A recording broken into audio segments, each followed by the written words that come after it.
Bruce Martin, good morning. Good morning, sir. Today, I believe, is November the 16th, 2019, and we're here at the City Council offices in the back room. First of all, tell me, who is Bruce Martin? Well, I was actually born in Los Angeles, but I grew up in Oklahoma, which is a great state, and moved to California in 1947. Went to Jonathan Bailey Junior High School, Whittier High School, and graduated from Whittier College in 1957. Okay. So, Bruce, when were you born? I was born September 6, 1935. Okay. And in Oklahoma? No, I was actually born in Los Angeles. Born in LA, okay. But I grew up in Oklahoma. And your parents are? Well, my parents, unfortunately, my father had died when I was 6 months old, very young age. Oh, 6 and then, months. Wow. My mother and grandmother and aunt raised me in Whittier, California. Okay. So what was the childhood like of Bruce Martin? Well, fortunately, I played sports, and that's what saved me. And I played basketball in junior high school and Whittier College. And that got me through school, and I was able to graduate with a degree in business and economics at Whittier College in 1957. So you were born out here in Whittier, but then you went to Oklahoma. That's correct. Now, what year, how long did you spend in Oklahoma? I spent, fourth, fifth, and sixth grades in Oklahoma. The war ended in August of 1945. My mother and I moved back to Whittier in 1947 to dodge the tornadoes. Okay. So why did your family decide to get up and go to Oklahoma? Well, unfortunately, the war was heating up, and they wanted me.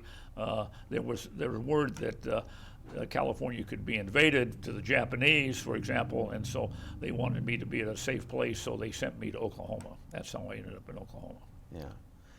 And Bruce, when did you end up coming back again to California? In August of 1947. And that would have put you about, how old were you then? 12 years old. 12 years old, and then where did you go to school then? I went to Jonathan Bailey Junior High School in Whittier, and then I went to Whittier High School, graduated in 1953, and then went to Whittier College and graduated in 1957. So tell me about Bruce Martin's college years. Well, unfortunately, as I say, I was able to play basketball for a couple of years, and that really saved me. The college was very tough academically, but I was able to get through in 4 years and met my wife, Sally, at Whittier College. So you met her at Whittier College? That's correct. So tell me, where was the first time you set eyes on Sally? Sally lived with Roland White, who owned White Emerson Funeral Home, and she lived with them her senior year. So Roland White would be her uncle. Gave me 2 tickets to the SC Pittsburgh game, and Bruce, you can have these tickets if you take my niece to the game. And now I had just graduated from Whittier College. Sally was a freshman. And I'm embarrassed to tell you this. I asked where the tickets were. Are these tickets on the 50-yard line? Anyway, that was our first date, and our first date was at El Cholo restaurant in October 12th on Western Avenue. The game was Pittsburgh against SC. SC won 44-14. Wow. So your first date was at El Cholo on Western. On Western, that's correct. So tell me about those early years. What did you and Sally do to pass the time? Sally was in college, and I was working for Shell Oil at that time. And so we dated for 3 years. We got engaged at El Cholo, the same restaurant, March of 1960. And then we got married August the 20th, 1960. Wow. So our early years were really sports, activities, and keeping busy. Now tell me the story of how you would try to go and sneak in to see would end up being your this future story bride. gets bigger and bigger over the years. But in those days, Sally lived in a dorm. They had a dorm mother. They had strict security. The girls had to be in like freshman 7:30, sophomore 8:30, and they had to sign in. Today, it's all you just go and come when you want to. Yeah. So I was interested in seeing Sally, so I had to talk the housemaid into getting in there, which I did. So you use your charm, huh? Charm. But anyway, I got in to see Sally. So what do you think it was that attracted you to Sally from the get-go? Well, Sally and I had a lot of things in common. She represented me very well in my business career. I was very, very fortunate. We were married for 57 and a half years. Unfortunately, Sally passed away Valentine's Day of 2018. And the mayor asked me how I could be married 57 and a half years, and I gave a very good answer. She was always right. Uh-huh. And so we were very fortunate. We were very fortunate. We had a great marriage. So you're one of those few people that have a plate that memorizes the fact that you proposed to her. You want to tell us about that? Well, Ronnie Salisbury, who owns El Cholo Restaurant, put a plaque in the La Habra location and talked about bringing our daughter there, Pepper, and that we proposed there. But also there's a plaque on the Western Avenue on booth 35. If you go to El Cholo on Western, ask for booth 35. And we're actually above Jack Nicholson. Jack Nicholson has a plate, but our plate is above there. And it talks about Sally, me proposing to Sally on March of 1960. How did you propose to her? Well, it's very, I really don't remember. You don't remember? No, I don't remember, but she said yes. She said yes. Yes, no, that's right. So then you get married, and where do you guys go to live? Well, we lived in several places. We lived in Arcadia. We lived in Downey, California. I worked for Shell. We were transferred to Tucson, Arizona. We lived in Grand Rapids, Michigan. Our daughter was born March of 1969 in Grand Rapids in the snow. Oh, really? And it was snowing that day. The winters are very tough in Grand Rapids. It was a great place. And you, of course, you had one daughter, and correct. she went by the nickname Pepper. But what was her real name? Her name was Patricia Martell Martin, named after Sally's sister. Okay. And then it became Peppermint Patty, and then it was boiled down to Pepper. Okay. And then, unfortunately, we lost her. She died of breast cancer when she was 46 years old. And those early years, you worked with the Whittier Chamber. Well, early I worked for Shell Oil. Okay. Shell Oil, and then I wanted to get back to California, Sally, and I wanted to get back to California, and I went to work for the Pico Rivera Chamber of Commerce in 1971. Okay. And then I worked there for 8 years, and then I went to the Whittier Chamber of Commerce in February 5th of 1979. Okay. So tell me about those years that you worked in Whittier. I mean, it was an exciting time. You experienced an earthquake, and all sorts of crazy things were going on in Whittier back in that day. The chamber business is very good. I enjoyed it very much. It's long hours, but I really loved working with the city council, working with the citizens. We had the earthquake in October 1st of 1987. We had the aftershock on October the 4th, that Saturday morning. It was very, very tough. Some people lost their home and their business. So we had about $1 billion worth of damage. Unfortunately, we only lost one person that was earthquake related. Somebody fell off the roof and unfortunately passed away. So that was very challenging because the earthquake, that fault was not on any of the Caltech maps, which was unbelievable. So it was kind of scary. But as you know, we're an earthquake country, and so we put the business community back together, but it was a long, long time recovering. What do you think was your secret to your success back with the Whittier Chamber? Well, I think the success in any chamber business is taking care of the volunteers. The people volunteer, they put their money and time into the community. So it's very important to work with the volunteers. It's very important to listen, find out what the volunteers, the city council problems are, and face those problems and solve them. What year did you come to La Habra, Bruce? I came to, well, I was at the Whittier Chamber of Commerce and then kind of retired in 1992. So I think I came about 15 years ago. I came to the La Habra Chamber as a consultant. Uh-huh. And I'm sorry, some gentleman just came in over there. I was just seeing what's going on there.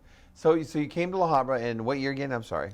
About 15 years ago, 18 years ago. No, 15 years. You've been in La Habra a lot longer. Okay, 20 years. I'm sorry, no. You moved to La Habra. Oh, moved to La Habra. Okay, let's start. No. We lived in La Habra. We moved in December of 1971. So we're approaching 50 years being in La Habra. And so I'm. So 1971, you came to La Habra, Right, that's correct. We bought a house in and La you Habra. bought your home right near on Roddy Way for That's many correct. years. So what attracted you to come to La Habra in 1971? Well, La Habra was a very nice place. I was leaving Shell.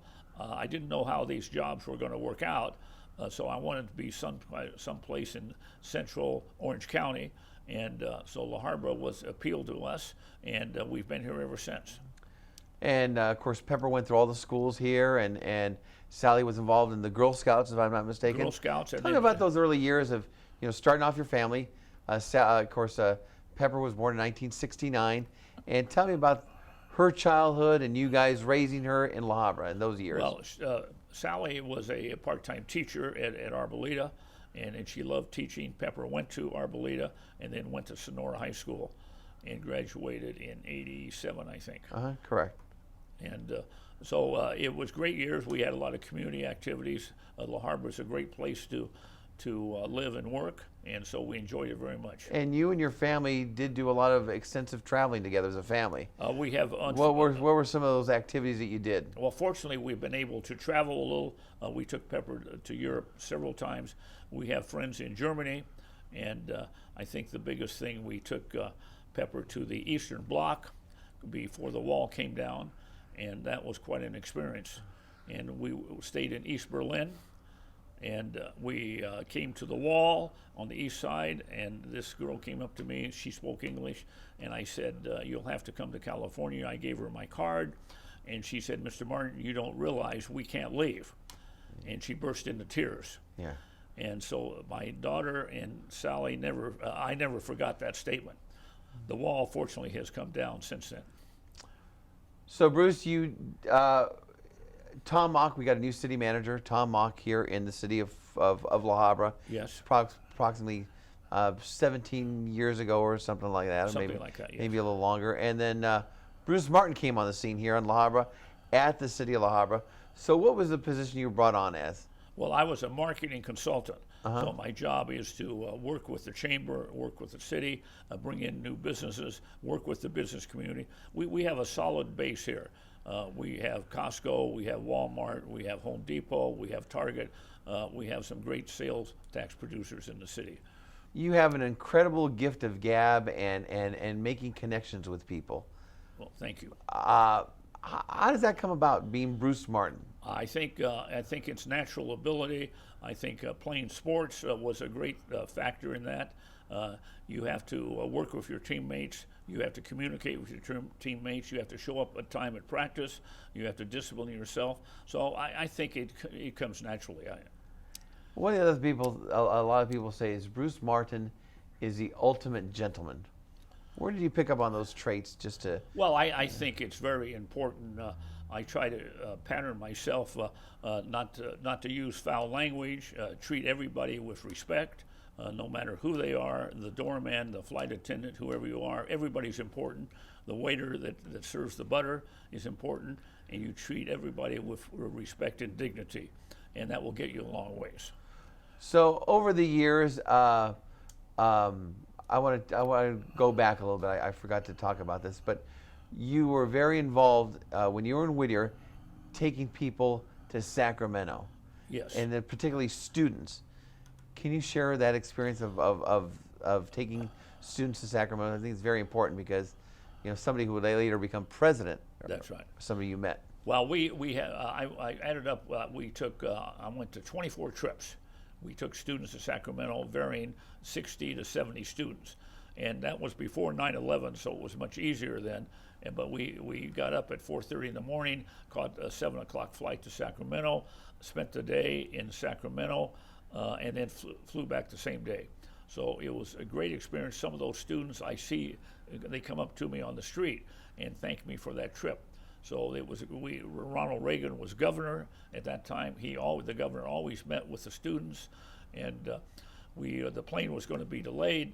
We were going to be delayed, and the governor held up the plane for us in his office so we could catch the plane, and he was very gracious, and so it was a great experience. Yeah, and you, of course, here in La Habra, you became the marketing consultant. Tell me about the typical day back in the early years when you first came on in La Habra. What was the typical duties that you would do here? Well, I think I would work with Tom and the council and the Chamber of Commerce, and we have to take care of the businesses that we have. Oftentimes we lose sight of what we have, and you want to head off any problems ahead of time. So if a business is having trouble with parking or a sign ordinance or something, you want to address that issue before they get upset and leave. So you want to communicate with the businesses that we have already. And then, of course, we work with the businesses, with the new businesses that we want to come into town. One of the things that people probably don't realize is back in the early days, there was not a whole lot of retail here in La Habra. And you were one of those people very instrumental to making these connections with people from Costco and stuff. Tell me about what you did to make these connections, to make La Habra attractive, even though we didn't have a whole lot of big business space back in those early years. I think, Mayor, it's very important to sell that the city is open for business, that we're going to work with you, and if you have a sign problem, if you have a parking problem, if you have a landscape problem, we will resolve that problem. Costco, for example, we closed that deal in Las Vegas. Steve Simonian was on that trip, and we closed that deal, and Costco signed up to come to La Habra in Las Vegas at the leasing convention. So they made that commitment, and of course that's a tremendous asset to the city. So you've played such an important role with that leasing convention. Can you tell us, because you were one of the first ones from La Habra that went to the leasing convention. Tell us about those early years with talking to these businesses. Well, it's ICSC, yes. the International Conference of Shopping Centers. So retailers from all over the country, all over the world, come to this convention. So it's very important that you pass out your business cards, that you tell them that you're in La Habra, and that you're open for business. And we're almost fully developed now, but to welcome these people, and that we will invite them to a tour for the city, have the mayor greet them for coffee, and to sell them. So everybody's important. You never know who you're talking to, so you're nice to everybody. So back then it wasn't easy because La Habra really was not really on the map. That's correct. So how would you sell it? How did you sell it back then? I mean, Well, people were just like, La Habra, where's La Habra? We sold La Habra in that we have a solid Chamber of Commerce. This is the La Habra, I say, is the volunteer capital of the world. We have more volunteers in this city than per capita than any other city in California. I'll bet anybody a dinner at El Cholo if they can name me something like more than that. So we are very, very fortunate. We have a solid business community. People shop here in La Habra. Sure, other people go to other places, but it's a solid base community thanks to the leadership of you, Mr. Mayor, and the council and the directors of the Chamber of Commerce. So what keeps you going, Bruce? I mean, you still have the same passion that when I knew you, I've known you almost 20 years to today. What gives you that passion to keep going and doing what you're doing? Well, I enjoy it, number one, and I think it's important, and I think people need work.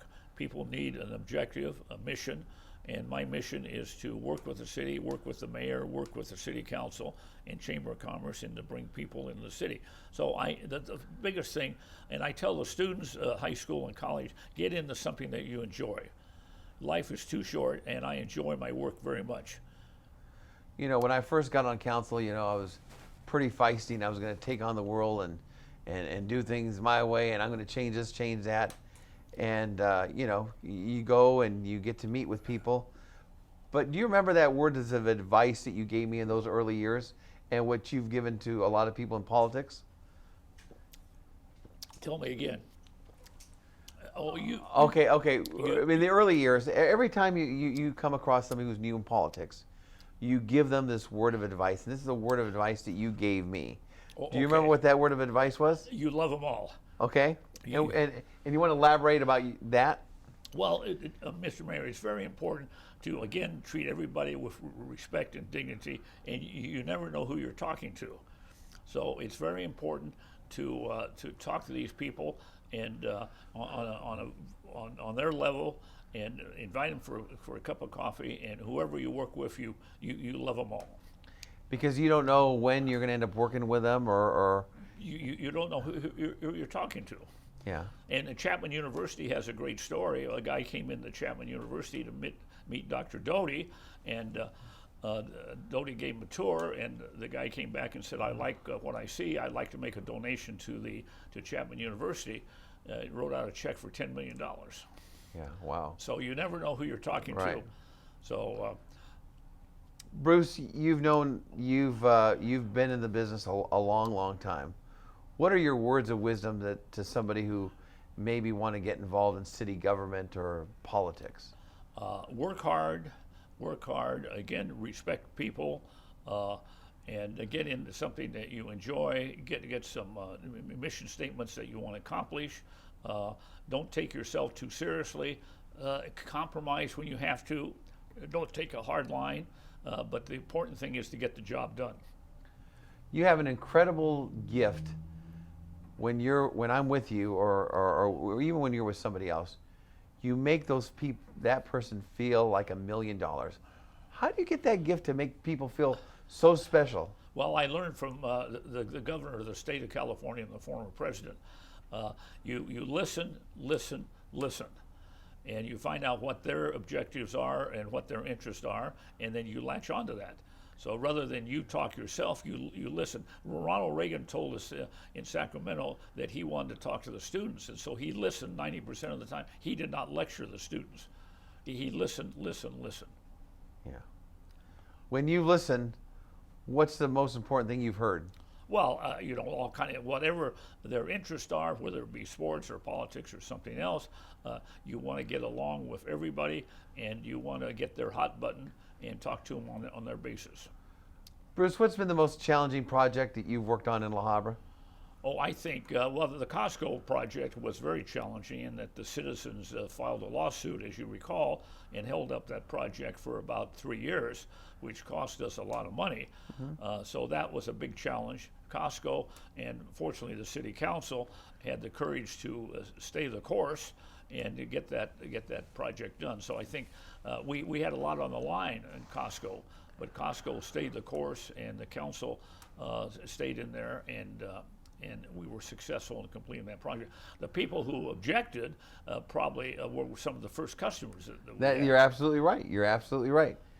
And Bruce, what would you say is the project that you're most proud of in La Habra? Well, I think the Costco project, obviously, because the size of the Costco project, the sales tax that they're producing for the city, working with them. Costco is a great corporate citizen. They get, if they have Christmas trees, for example, in the parking lot, they will get a permit for that. If they put a sign up, they will get a permit for that. Many businesses try to skirt the issues, and they apply by the rules. Whatever the rules are, they're going to comply with. It's a solid business and a very corporate, I call it a good corporate business. You've been in La Habra a lot of years. What does La Habra mean to you? Well, La Habra is my home.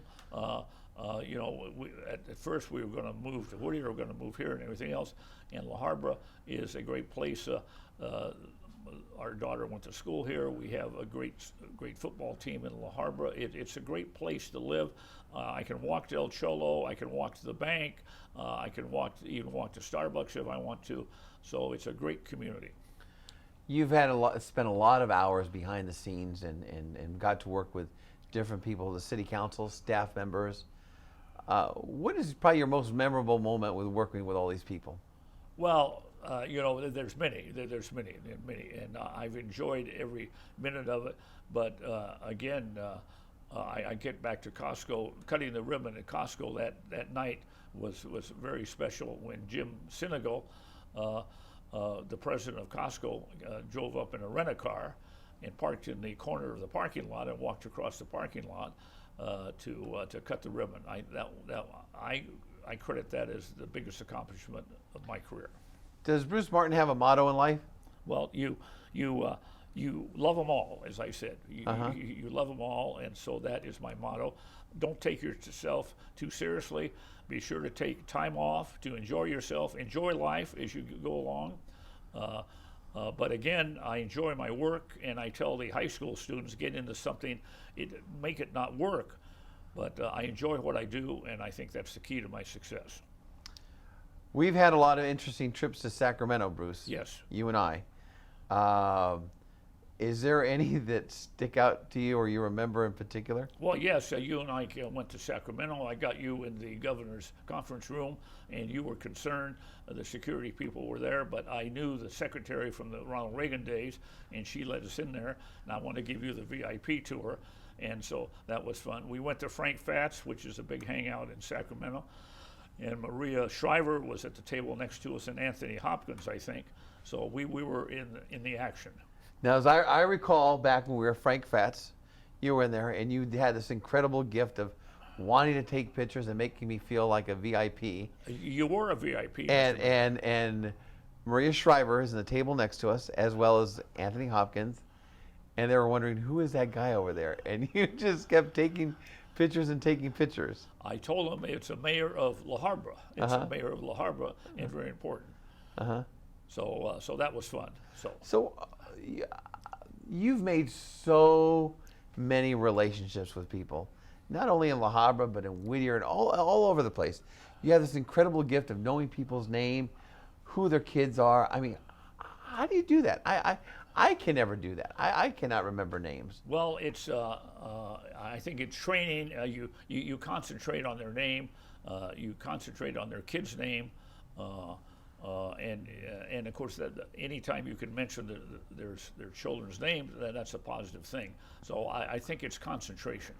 I think you can do that. And I learned for some of the politicians. Ronald Reagan, David Dreyer, who was our congressman, was very good at that. Bill Clinton, if you meet him 30 years later, he will remember your name and remember what you do. Tremendous people skill. So I try to pattern myself after people like that.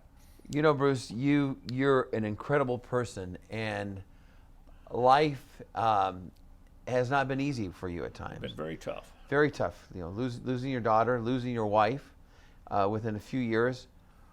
How do you overcome challenges like that? They're so very painful challenges. Well, I get a lot of support. I get tremendous support from the mayor, from the city council, from the city manager.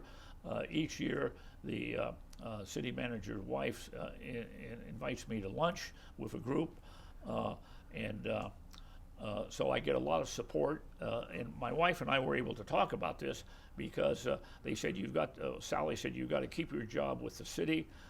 We meet with some NFL referees on Friday morning. We got to keep active. Bruce, you're not going to sit down there and look at TV. I could could sit home, put the covers over my head, and cry all the time. I have my grieving moments, obviously, but there's a lot to do in the community, and I try to keep busy. But the key is, Mr. Mayor, is I have a lot of people. You and the council have been so supportive, and the city staff has been so supportive. They put a paver out here for me with a camera in it, which was very, very nice. So, and Jim Sadrow's wife, Deborah, has been very, very supportive, and she's arranged these luncheons on Sally's anniversary passing. So that means the world to me. So what advice would you give somebody who's struggling, who's going through hardship, and they don't want to go on anymore? What advice would you give them? Well, I think you have to keep busy, surround yourself with family, surround yourself with good business people, make connections. Everybody's personality is different, and the people are going to do it differently. So whether it's the Bridge Club, the Quilt Club, or whatever it might be, stay active. Stay active. Watching daytime TV is not going to solve anything and make you miserable. Life.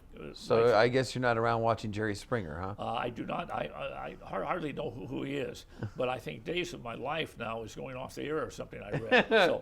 So anyway, you have to stay active. It's tough. It's not easy. It's not easy. Looking back over your life, Bruce, would you do anything different? No, I would not do anything differently. Sally and I were married for a long, long time, a very successful marriage, and I was blessed, and so I would not do anything differently. Ups and downs. Well, I was with Shell Oil during terminal times, terrible times. The gasoline shortage was coming. They were eliminating the marketing department. I was very fortunate. I was able to get in the Chamber of Commerce business in Pico Rivera and Whittier.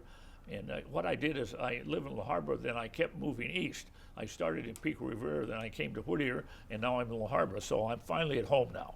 Good. I'm finally home. It took me a little while. When was the best of times for Bruce Martin? Well, I've had many times. I think the day I got married, August the 20th, 1960, the day Pepper was born, March 27th of 1969. I think those were special days. The day I graduated from college, I think was a very special day.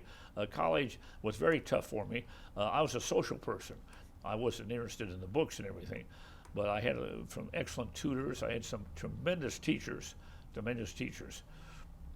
Was it very difficult for you? I mean, you grew up without a father, and your mom remained unmarried. That's correct. For years. Was it difficult for you? I mean, you're so well adjusted today, and just a tremendous man, to not really have a father figure, or your father in your life. Thank you, Mr. Mayor. My mother was a widow at 24 years old, and I was only 6 months old. But my mother stayed the course. She worked for the Bank of America. She got me, I got into sports. What really saved me were the teachers I had in high school and college, and the coaches I had. And those were my father figures, and we had a successful couple of years in high school. We were 23-3. Our record, we won 23 games and only lost 3.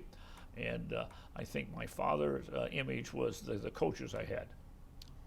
Looking over your life, did you ever imagine that you'd be involved in so many activities and make such a difference? Not really. But again, I enjoy the work. I enjoy working with the mayor. I enjoy working with everybody. And again, enjoy your work. Now, people are different. You can be an engineer sitting at a desk, or you can be a people person. So I kind of see myself as a people person, enjoying people and working with people to solve problems. What legacy does Bruce Martin leave behind? Well, I think that we you deal with everybody. You love them all, and whoever you deal with respect. Whether it's the clerk at Costco, whether it's the clerk at Walmart, or whoever it might be, that person is important. And smile and say hello and ask them how their day is going. So how do you deal with difficult people? Well, difficult people, you try to listen, and the trick is to listen and sit down with them and let them talk for 10 or 15 minutes. And when I was with the chamber, and we have difficult people here in the city of Habra. Not everybody's the same. So I think the listening is the key. And write down what their concerns are and try to address their concerns. But I think the trick, Mr. Mayor, is to listen to their concerns. What's the favorite part of your role that you have here in La Habra? Well, I think the favorite role is working with, again, the mayor, the council, and the Chamber of Commerce, and accomplishing these things and the community activities that we have. What advice you have? Let me talk a little bit about your granddaughters. You have 2 granddaughters, right? That's correct. Okay, and they're Emma and Lauren. Lauren, right? Emma and Lauren. What advice would you like to give your granddaughters years from now? I think it's important. Now, see, I always carve out time for the granddaughters' soccer games. Yeah. No matter, and you know this. No matter what we have, Mr. Mayor, I said I can't make it. I'll be at my soccer match. So Lauren is 20 years old. She'll be 21 in January. She's at the University of Denver. She's a junior. She's in China now on a study abroad program. Yeah. So we're very proud of her. Emma is a senior at Troy High School, and she's doing well. And the counselors will tell you when they lose their mother, anything can happen. But my son-in-law has remarried, which we support Shelley 100%, and the granddaughters support her. That's your Morgan is your son-in-law. Morgan is my son-in-law. That's correct. That's correct. And so the granddaughters are doing well, and this is what saves me in life. So, maybe 100 years from now, when you're not around and your granddaughters are 100 years old or whatever, what advice would you want to leave them behind? Well, I think, anybody, no matter who you're working with, the family comes first. Yeah. Now, these projects are very important, these crises we have and this and everything else, but family comes first. And so make sure you take care of your family, your wife, your grandchildren, and things will take care of themselves. Incredible granddaughters, huh? Yes, we're very, very fortunate. What do they mean to you? Well, they mean the world to me. They will mean the world to me. Those 2 girls had to speak at their mother's funeral. They had to speak at their grandmother's funeral. That's not easy. No. For a 14 to 16-year-old. And we asked them if they wanted to say something, and they said yes. So they mean the world to me. But for them to be able to do that, and as you know, Mr. Mayor, you were there, that meant the world to us. So, nowadays you have so many people that are detached from their families and stuff. What advice would you give somebody who is detached from their family? I mean, what is the secret to your success for just having just such a tight knit family, who they love you and you just have an incredible family? I think you listen.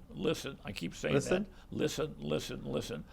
Be interested in their activities. Don't get caught up in your job and be going here and there and everything, and forgetting your family's activities.